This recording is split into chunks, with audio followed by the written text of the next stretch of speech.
हरियाणा में कांग्रेस की हार क्या हुई, इंडिया गठबंधन में साफ तौर पर दरारें दिखने लग गई हैं दोस्तों।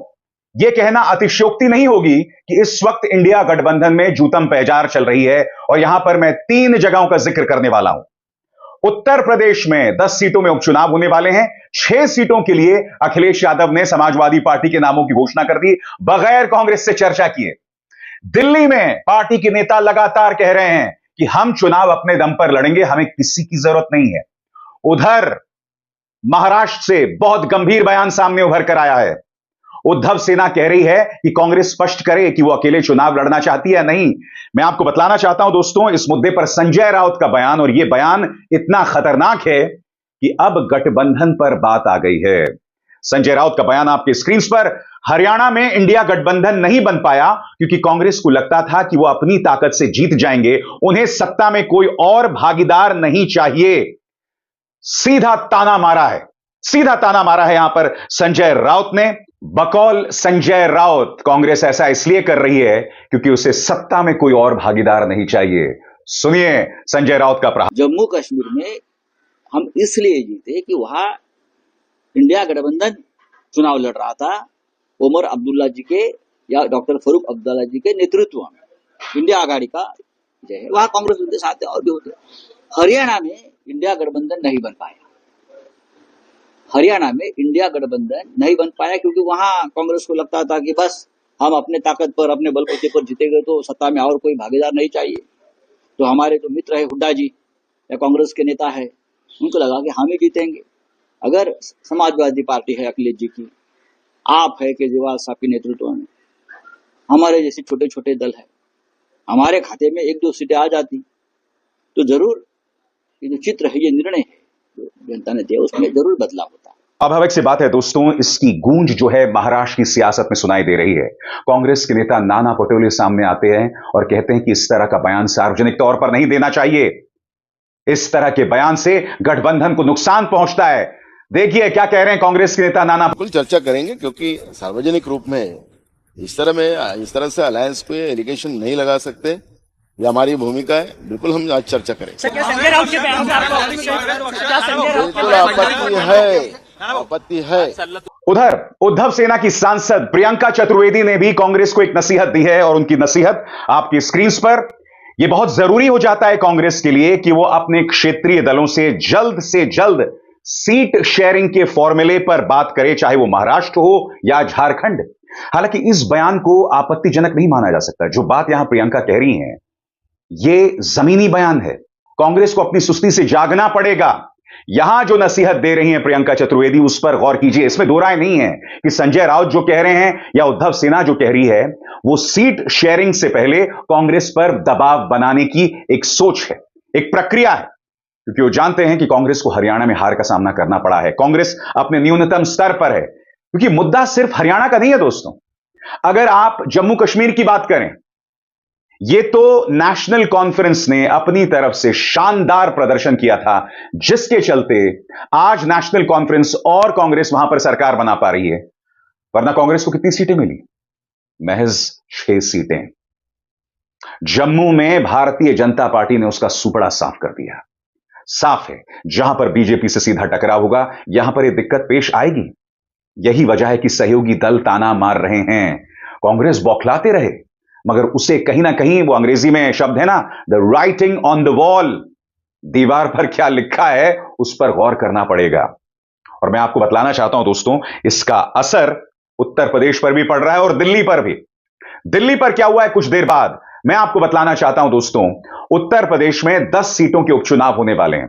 क्या आप जानते हैं कि समाजवादी पार्टी ने 6 सीटों पर नामों की घोषणा कर दी, और इनमें से कुछ ऐसी सीटें हैं जहां पर कांग्रेस लड़ना चाहती थी। इस मुद्दे को लेकर क्या खबर है आपके स्क्रीन पर। कांग्रेस पार्टी ने समाजवादी पार्टी से गठबंधन में 5 सीटों की मांग की थी। कांग्रेस मंझवा, फूलपुर, गाजियाबाद, मीरापुर और खैर विधानसभा सीटों पर चुनाव लड़ने की तैयारी में थी, लेकिन अखिलेश यादव ने प्रेशर टैक्टिक्स का दांव चल दिया है। आज लखनऊ में समाजवादी पार्टी ऑफिस पहुंचते ही उन्होंने 6 उम्मीदवारों की घोषणा कर दी। इस तरह से गठबंधन धर्म निभाने की जिम्मेदारी अब कांग्रेस पर छोड़ दी गई है। पार्टी के नेता अविनाश पांडे आपके स्क्रीन पर एएनआई को इंटरव्यू दे रहे हैं कि भाई हम तो संविधान बचाओ दिवस मना रहे थे, मगर कोई चर्चा ही नहीं हुई और अखिलेश यादव ने 6 नामों की घोषणा कर दी। साफ तौर पर दोस्तों, कहीं ना कहीं यह सहयोगी दलों की बौखलाहट है, डेस्परेशन है कि कांग्रेस बहुत धीमी गति से काम करती है और ऊपर से एक अहंकार जो हमने हरियाणा में भी देखा। जी हां, याद है आपको किस तरह से दीपेंद्र हुड्डा एबीपी न्यूज के मंच पर आकर कहते हैं कि आम आदमी पार्टी क्या है, आम आदमी पार्टी कोई पार्टी नहीं है हरियाणा में। याद है कि नहीं आपको? सुनिए क्या कहा था दीपेंद्र। हमें आम आदमी पार्टी हरियाणा में कोई फैक्टर दिखती नहीं। आप भी जो इतनी लंबी चर्चा आम आदमी पार्टी पे कर रहे हैं हरियाणा में, हरियाणा के दर्शक बोर भी हो रहे होंगे क्योंकि आम आदमी पार्टी को फैक्टर ही नहीं है हरियाणा में। अब मैं आपसे एक सवाल पूछना चाहता हूं, अगर आप आम आदमी पार्टी के साथ गुजरात में या दिल्ली में गठबंधन करना चाहते हैं अपना वजूद बचाने के लिए, तो क्या इस तरह का बयान देना चाहिए? आपको याद है दोस्तों, मध्य प्रदेश के चुनावों के दौरान किस तरह से कमलनाथ ने अखिलेश यादव के बारे में कहा था, अखिलेश वखिलेश। उसी तरह से समाजवादी पार्टी को भी कोई टिकट या कोई सीट नहीं दी गई हरियाणा में। आप बड़ा दिल रख सकते थे, आपने ऐसा नहीं किया। नतीजा आपके सामने है, ना खुदा ही मिला ना विसाले सनम, ना घर के रहे ना घाट के। हकीकत यही है दोस्तों, ना आप इंडिया गठबंधन को मजबूत कर पाए, वहां पर दरारें साफ तौर पर दिखाई दे रही हैं, और दूसरी तरफ आप चुनाव भी हार गए। आज राघव चड्ढा कह रहे हैं कि हम अकेले अपने दम पर चुनाव लड़ सकते हैं, हमें किसी की जरूरत नहीं है। साफ तौर पर अभी से तय हो गया कि फरवरी में जो दिल्ली के चुनाव होने वाले हैं, आम आदमी पार्टी अकेले चुनाव लड़ेगी।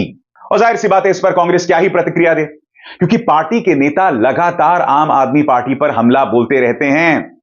जी हां, लगातार हमला बोलते रहते हैं। मसलन संदीप दीक्षित, शीला दीक्षित के बेटे, वो वक्त वक्त पर हमला बोलते रहते हैं आम आदमी पार्टी पर। अजय माकन लगातार हमला बोलते रहते हैं। अरे भाई, अगर आप गठबंधन में हैं तो उन पर प्रहार क्यों कर रहे हैं आप?